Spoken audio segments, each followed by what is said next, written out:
How is Louis Moult for this week? Fantastic, absolutely fantastic. Multy's joined in today, which is good news. He'll join in training today, so we'll have a look at him, see where he is, and obviously it'll be a big bonus to have him back. But are you optimistic? Still hopeful? How would you view it? I'm optimistic. Yeah, I'm optimistic. Yeah, he's we've mollycoddled him through it a little bit, knowing that this game was in mind. But he'll join in fully in training today, and we'll see what the reaction is from it. What about Richard Tate? Is he close as well? Tate, he's going to have another training session today. He's sort of gone back and forward a little bit with pushing on and then stopping again. So he's another one that it'll be a last minute decision on Tate for Saturday. How big is this game? Huge. It's a huge game. There's no bones about it. It's a massive game. We can put ourselves a little bit of distance between us and Inverness, and you can end up being 8th in the league by the end of the game, which psychologically, for players, for fans, for everybody around the football club is massive. So we've not under-egged it at all. We've told the boys, how important it is, and we've got calmness about us as well. It's not like panic stations.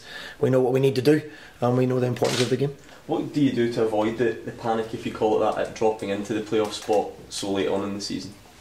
Well, I think we're in the playoff spot when I got the job, so it hasn't been a massive drop. It's that's where we are. Listen, there's so little points between it. I don't think it's a huge problem. I think it's more a problem for people in the outside world. We just need to win football matches and make sure we're not in that there when it comes to the last game of the season. That's all that matters. You mentioned you've not under-egged it at all. Was that a conscious decision? You wanted, whether be determined that this is a big game for you, that you need to tell the players that as well? Most definitely. I can't dress it up any other way than it's a big game. They're not stupid. The punters aren't stupid. They know it's a big game.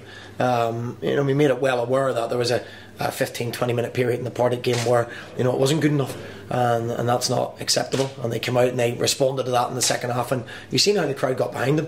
The crowd aren't stupid. They'll forgive mistakes, but they won't forgive when people aren't running about and giving absolutely everything and winning second balls. And since I've been in here 99% of the time, that's what the boys have given, and that's what they'll give on Saturday.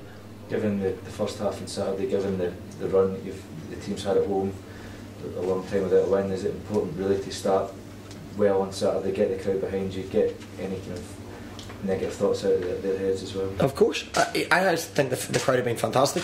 Since I came in here 6-7 games ago, they've been fantastic with the players. So there's definitely that's not a problem. I think they've got behind them, and as I've said continually, you have to give the crowd something to get behind, and they have done, and they did do second half Saturday as well. So I've no doubt if we respond and we start and we're aggressive against them and really go for it in the 90 minutes in the game, we'll have full support of the fans. So that's not a problem. Is any other team? Is Steve McManus? Is he going to be playing at any time this season? That's going to be something we have to monitor. He's not in contention for this Saturday anyway, I know that.